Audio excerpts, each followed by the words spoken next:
Hello guys, welcome to Sharmila உலகம்.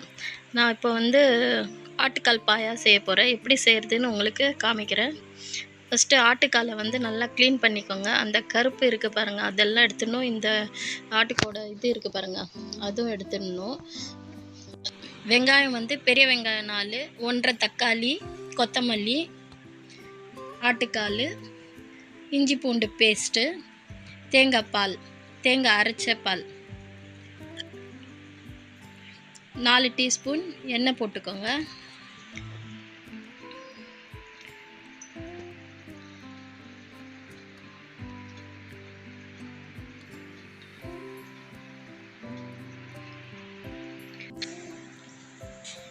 சோம்பு, லவங்கம்,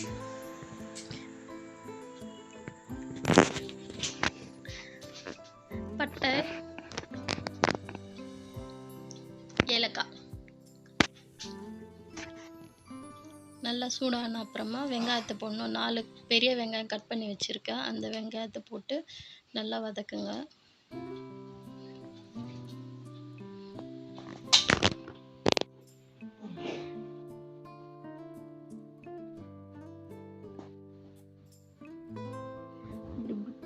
இஞ்சி பூண்டு பேஸ்ட்டு வந்து ஒரு 4 டீஸ்பூன். இது நான்வெஜ் ஸ்மெல் வராமல் இருக்கிறதுக்காக போடுறது. அது இஞ்சி பூண்டு பேஸ்ட்டு நல்லா கழுவிட்டு போடணும், இல்லைன்னா நான்வெஜ் ஸ்மெல் வரும். தக்காளி, கொத்தமல்லி எல்லாம் போட்டு மேஷ் ஆகிற வரைக்கும் நல்லா வந்து இது பண்ணணும்.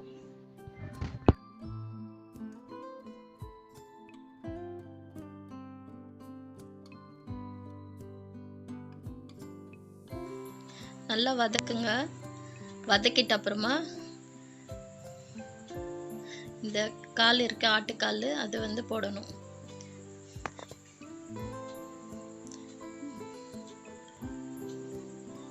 மஞ்சள் தூள் 1.5 டீஸ்பூன். இது சின்ன ஸ்பூன்னு, அதனால நான் 1.5 டீஸ்பூன் போடுறேன்.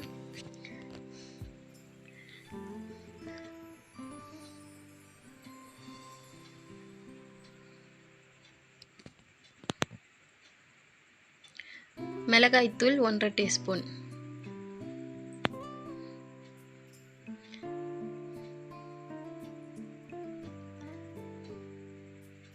தனியா 1 டீஸ்பூன்.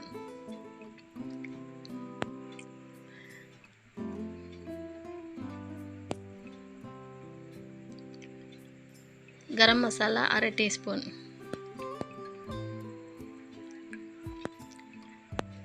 போட்டு இதெல்லாம் நல்லா வந்து ஒரு கலக்கிட்டு உப்பு 1 டீஸ்பூன் போடுங்க. தேவையான அப்புறமா போட்டுக்கலாம்.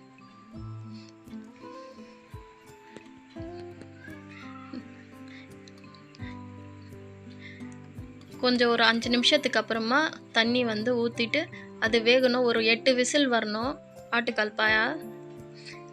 அப்போ தான் வந்து அது வந்து அந்த ஆட்டுக்காலோட ஸ்கின் வந்து ஒரு சுருக்க மாதிரி வரும். அந்த டைம் வந்துச்சுன்னா நம்மளுக்கு வந்து வெந்துடுச்சு.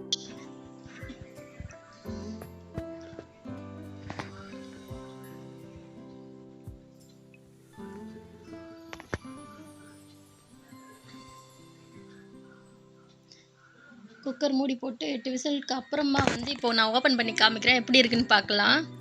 இப்போ பாருங்கள் எப்படி இருக்குது பாருங்கள், கொஞ்சம் திக்காகிடுச்சு. இப்போ வந்து இந்த ஸ்டேஜில் வந்து தேங்காய் பால் சேர்க்கணும். நம்ம பாருங்கள் சுருக்கமாக இருக்கா, அதான் சொன்னேன். இது மாதிரி இருந்துச்சுன்னா ஆட்டுக்கால் வந்து வெந்துடும். அப்போ தான் வந்து சாஃப்டாக இருக்கும் கறி நம்ம சாப்பிடும் போது. இல்லைன்னா ஹார்டாக இருந்துச்சுன்னா அது வேகவே இல்லைன்னு இது. இப்போ வந்து தேங்காய் பால் நம்ம ஊற்றணும். தேங்காய் பால் ஊற்றிடலாம். இப்போ தேங்காய் பால் ஊற்றிட்டு ஒரு 10 நிமிஷம் அப்படியே வந்து சிம்லேயே விட்டுடுங்க. அது வந்து மூடியெல்லாம் குக்கர் விசிலெல்லாம் போட தேவையில்ல. அப்படியே வந்து ஒரு 10 நிமிஷம் அப்படியே வந்து நம்ம இந்த கிரேவி திக்காக வரும். ஒரு 10 நிமிஷம் சொன்னேன், வந்த அப்புறமா பார்க்கலாம் எப்படி இருக்குன்னு. இப்போ 10 நிமிஷத்துக்கு அப்புறமா கொத்தமல்லி இலை போடுறேன். கல்வாயா வந்து சூப்பராக ரெடி ஆகிடுச்சு. நீங்களும் வீட்டில் செஞ்சு பாருங்கள். இடியாப்பம் சப்பாத்திக்கு சூப்பராக இருக்கும். நீங்களும் வீட்டில் செஞ்சு பாருங்கள். லைக் பண்ணுங்கள், ஷேர் பண்ணுங்கள், சப்ஸ்கிரைப் பண்ணுங்கள். தேங்க்யூ, பாய்.